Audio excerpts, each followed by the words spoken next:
Does anybody even doubt that President Donald Trump, has the whole country energized?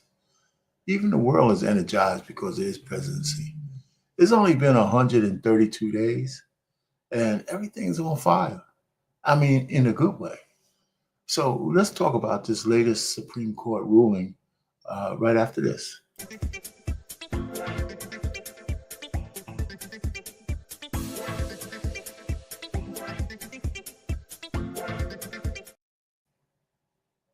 All right, we're back. Anyway, listen, I'm just saying, on marriage, politics, and sports here, hit the like button when you come in and check this out.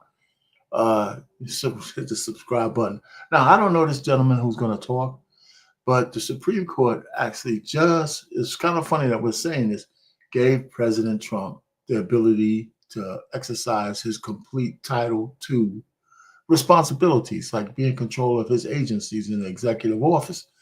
And one of the big reasons is that they had planted some people into certain offices that these guys, he didn't have permission to fire for some reason, because he had to have this so-called cause, as opposed to these guys are not ideologically bent to support him the way he needs to be supported. So this is the way they would slow walk his presidency until he's gone. So he's got the ability to fire who he wants to fire and put the people in place that he wants to put in. So we're gonna let this gentleman go ahead and talk to you. He explains it really well. And there's a couple. We'll stop and start it, but let's let the expert talk about it. And with one ruling, they've handed President Donald J. Trump full constitutional control over the federal bureaucracy, crushing the last wall protecting the unelected elite from accountability. The administrative state is crumbling.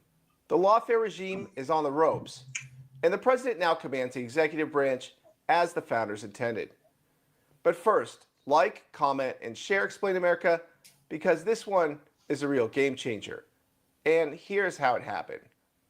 The U.S. Supreme Court sided with Donald Trump in a high-stakes emergency motion, allowing him to immediately remove Biden-appointed agency heads at the National Labor Relations Board and the Merit Systems Protection Board, without cause and without delay.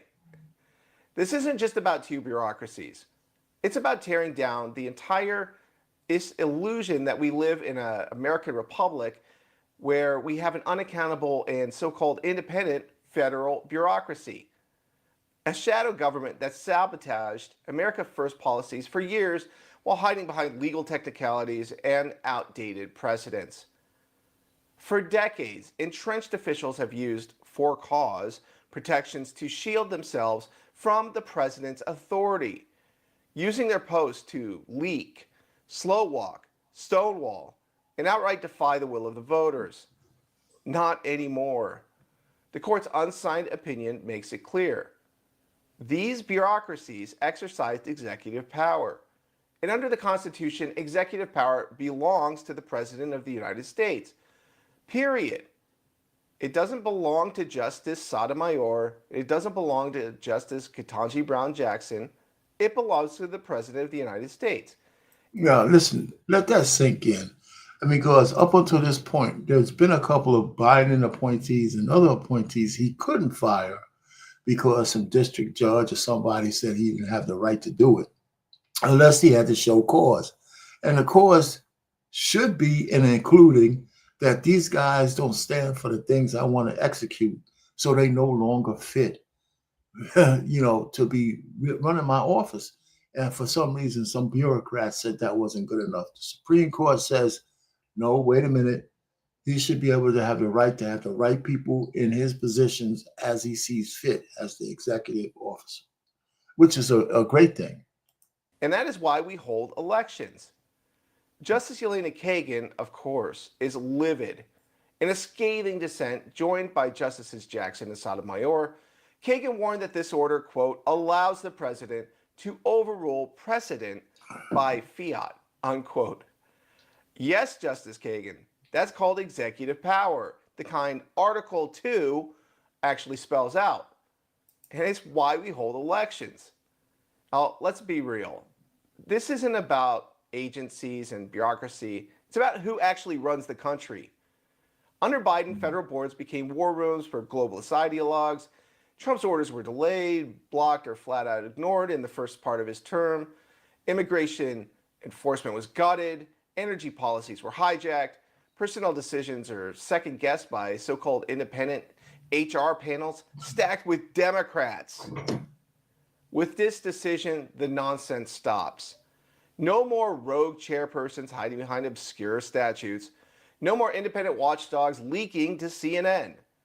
No more lawfare games from lawyers who were never elected by the American people. This is a reset of presidential power and a death sentence for the bureaucratic class that's been running the country behind the curtains. Trump can now terminate, replace, and restructure entire federal agencies without waiting for permission from career activists. It's the beginning of the end for the resistance. And it gets better.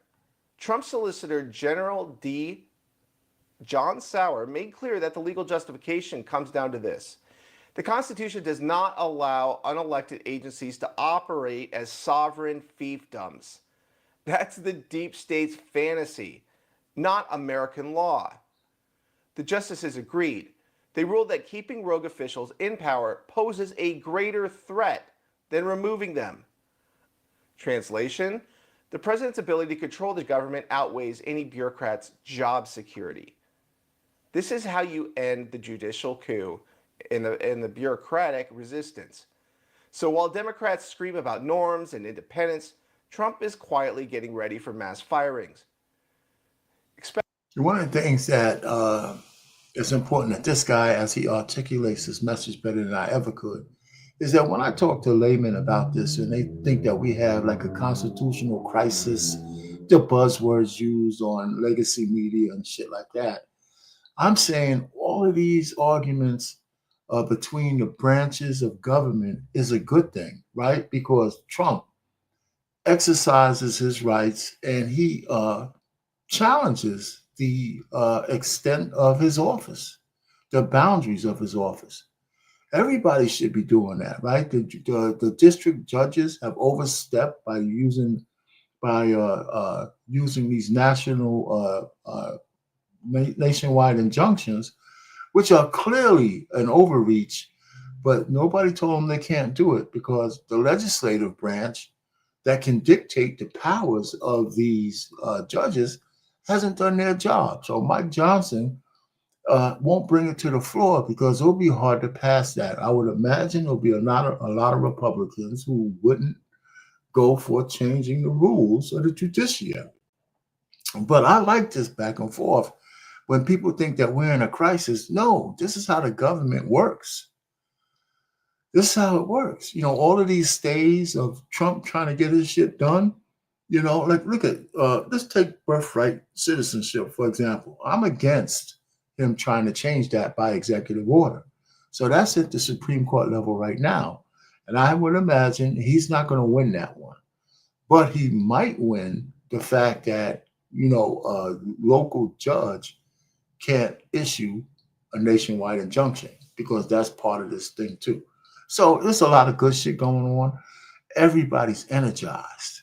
In just 132 days, everybody's energized. The whole world. This whole thing with the tariffs is already working on redistributing the import-export, the trade deficit that we were in. I think it's already cut in half. Expect the swamp to be trained for real this time, because the Supreme Court just gave Trump what every president is supposed to have: control over the executive branch. The deep state just lost this one. We can expect that they'll fight back, and this isn't completely over. They'll try to find some other way to sabotage the Trump presidency, but we'll be watching and we'll be exposing them. This has been Kyle Becker with Explain America. Please like, comment, and share if you want to help expose the bureaucratic resistance that is trying to sabotage a duly elected American president. Thank you. That's I'll put his I'm gonna put his thing in my description. So if you want to go and see this guy for yourself, you can. All righty. So that was it. That was short and sweet. I just wanted to say that, listen, this is one of my political reactions. I thought was just going to be short. I like what's going on. I know people, it could be frustrating for diehard Republicans and stuff like that. But as a person who wants to see how the government powers are exercised, I think this is a good civics lesson for us all. Our pain, marriage, politics, and sports. Over and out.